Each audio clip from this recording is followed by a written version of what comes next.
Alright guys, so I was able to get this out.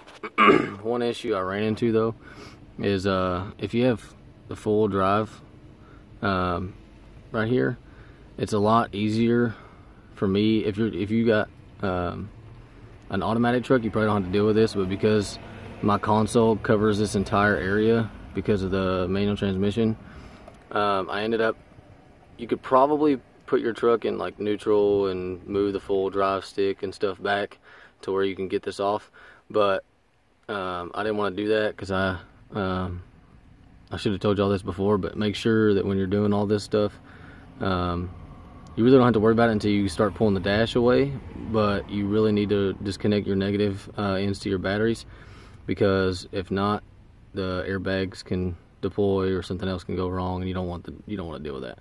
So I didn't feel like putting all my batteries back together and doing all that mess, so I took these two bolts right here off for the full drive shaft.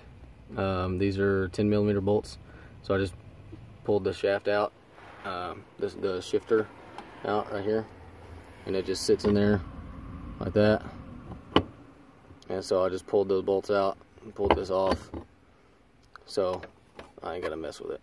And it made it a lot easier to get that center console out. So the next thing that I'm gonna do is I'm gonna be taking these bolts on both sides right here, taking these off, and then I'm gonna be taking the side bolts on both sides off, and then the two bolts that are on the steering column. Once you take this plastic piece off, which is just all it is I think it's like 3 or 4 Phillips head screws, and you're just gonna go up in here and you're gonna undo these bolts right here, and then what that's gonna do is gonna drop the steering column, and hopefully it won't mess with any of these wires, I'm hoping. But I'm gonna see if these wires get in the way, and then I'm gonna take those bolts off, and then what it's gonna do is gonna make the steering column hang.